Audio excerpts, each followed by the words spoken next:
Much-needed coronavirus relief could be passed as soon as this weekend.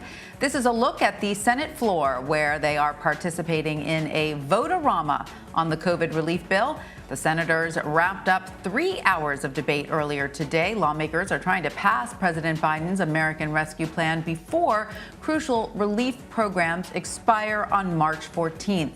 The bill also includes $1,400 stimulus checks for most Americans. Senate Majority Leader Chuck Schumer says they will continue working until this bill is passed. We are not going to be timid in the face of big challenges. We are not going to delay when urgent action is called for. We are going to power through and finish this bill however long it takes. The American people are counting on us, and our nation depends on it. Republicans, including leader Mitch McConnell, say the bill is too big and unfocused. This isn't a pandemic rescue package. It's a parade of left-wing pet projects that are ramming through. They're ramming through during a pandemic. For more on this, I want to bring in CBS News congressional correspondent Nikole Killion. Hi, Nikole. So the Senate has now struck a deal to make unemployment insurance $300 per week through September. What are you learning about this?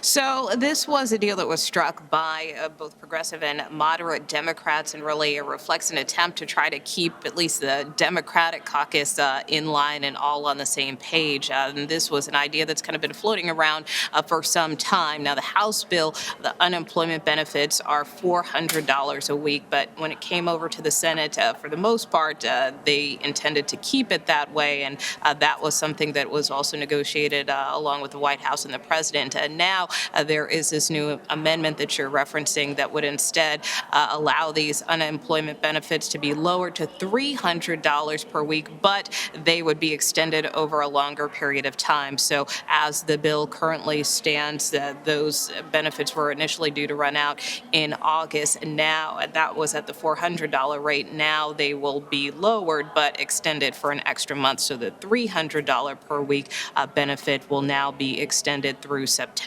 which is something many lawmakers wanted because they were concerned. As you know, lawmakers typically recess in August, so there was some concern that if this benefit runs out in August, then Congress wouldn't be around potentially to extend it if it were warranted. Yeah, absolutely. And Nikole, in addition to enhanced unemployment benefits, remind us what else is included in this bill. I mean, obviously, it's a pretty comprehensive bill. There's a lot in it, but at least in terms of, the kind of monetary relief some Americans can expect. Yeah, well, most Americans are anxiously awaiting those stimulus checks, right? So those are $1,400, and those primarily would go to those making under $80,000 a year, and $160,000 for couples. That is probably the big ticket item in this measure. And then, as I mentioned, the unemployment benefits is another big chunk of this. You also have additional funding for schools to help schools reopen, which we know President Biden has made a priority. There is additional money for vaccine distribution. There is rental assistance, food and nutrition assistance, as well as aid for state and local governments. And what does the timeline look like right now for the passage of this bill, Nikole? I mean, we know that Democrats are eager to get it passed, and we know that Republicans are not so eager to get it passed. So how is that going to play out in the days and weeks ahead?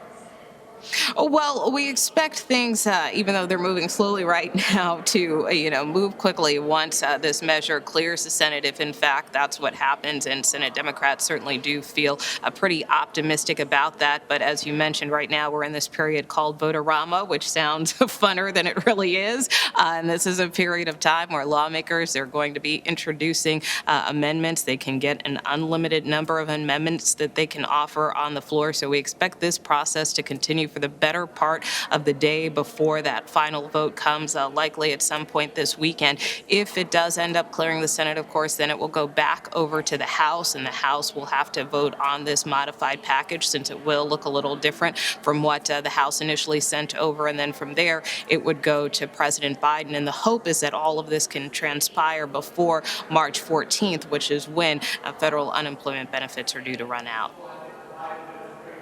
All right, Nikole Killion on Capitol Hill, thank you so much. You bet.